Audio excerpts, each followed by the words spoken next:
فيلم اير هو فيلم سيرة ذاتية درامي أمريكي. تم طرحه لأول مرة في الصالات الأمريكية في إبريل 2023، وحاليا متوفر في منصة برايم فيديو. من بطولة مات دايمون، بن أفليك، فيولا ديفيس، كريس تاكر، جيسون باتمان، ومن إخراج بن أفليك. كلنا طبعا عارفين أعظم شراكة حصلت في تاريخ الرياضة الحديث بين مايكل جوردن وشركة نايك. وهنا الفيلم بيحكي ازاي ابتدت الشراكة دي، وايه الاجواء اللي كانت موجودة فيها توقيع العقد بين الطرفين، وايه الاسباب اللي تخلي شركة نايك تتعاقد مع شاب، مع لاعب ناشئ للكرة السلة لسه متخرج من دوري الكليات او الجامعات في امريكا، وايه اللي يخلي مايكل جوردن يتعاقد مع شركة نايك، مع العلم ان شركه نايك وقتها ما كانتش اكبر شركه، بالعكس هي كانت من اقل الشركات الخاصه بالمستلزمات الرياضيه، لان كان في منافسه كبيره ما بين اديداس وكونفرنس، وكانت شركه نايك من اقل الشركات الموجوده وقتها. وعلشان تعرف اكتر عن مايكل جوردن وهو ليه من اعظم لاعبي كرة السلة واسطورة في اللعبة حتى الان، لازم تتفرج على احسن وثائقي عمل في اخر 10 سنين، وهو ذا لاست دانس. مع ان فيلم اير بيتكلم بقصته عن حاجة احنا عارفين نهايتها في الاخر، لكن هو بيقدم لك القصة بطريقة حلوة جدا وتخليك مستمتع بالفيلم ومهتم بكل تفاصيله، لدرجة تخلي إن الاجتماعات اللي إحنا بنشوفها إنها مملة في أشغالنا ممتعة جدا جوه الفيلم.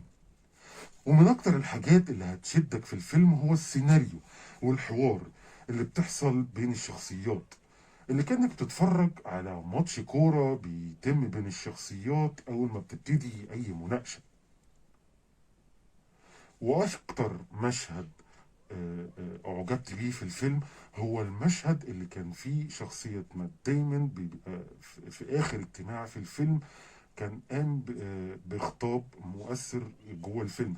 ده كان أكتر مشهد حواري وكسيناريو من أحسن المشاهد الموجودة جوه الفيلم.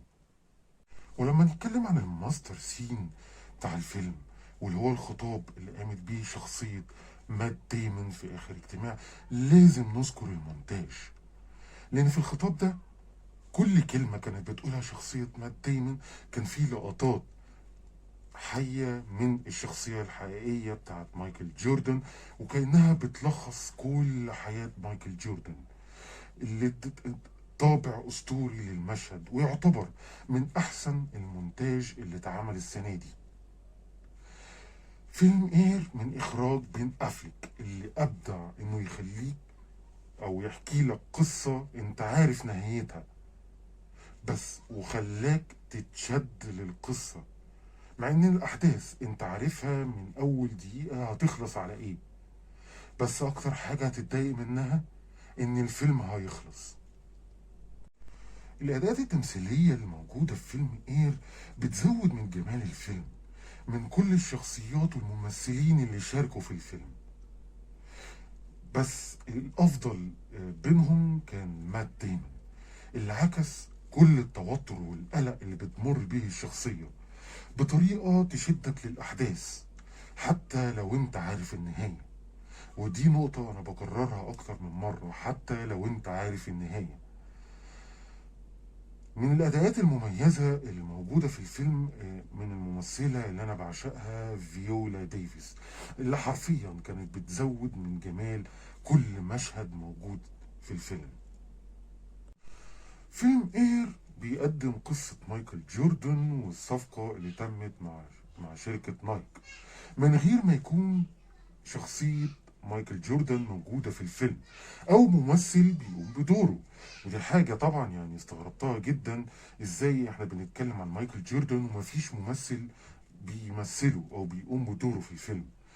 وافتكرت في الأول وأنا بتفرج على الفيلم قلت ممكن يكون مالوش دور في الصفقة، أو والدته هي دورها الأساسي، بس كذا مرة كان بيتقال في الفيلم إن صاحب القرار هو مايكل جوردن نفسه.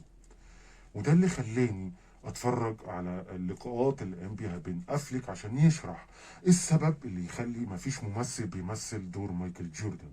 واللي قال بالنص: أنا أول ما هشغل الكاميرا وأطلب من الناس إنهم يصدقوا إن في ممثل هيقوم بدور مايكل جوردن، الفيلم هينهار.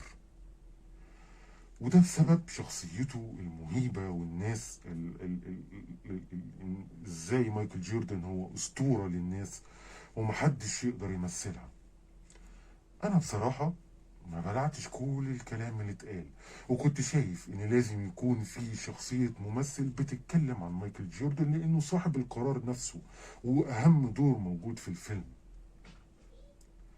مع إن سيناريو وحوار الفيلم مكتوب بشكل حلو في معظم المشاهد، لكن في مشاهد عادية بيبقى فيها مبالغة في الكلام ومبالغة في الحوار.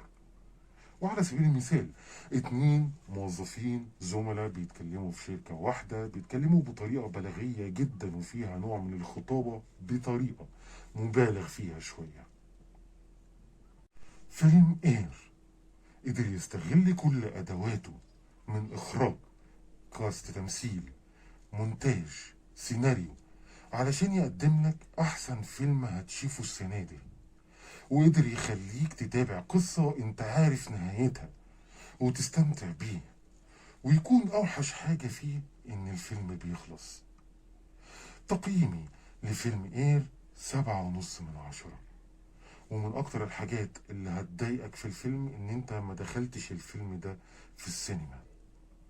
أتمنى تستمتعوا، أو قدرت إن أنا أفيدكم بمراجعة فيلم إير، وأتمنى تستمتعوا بمشاهدة الفيلم.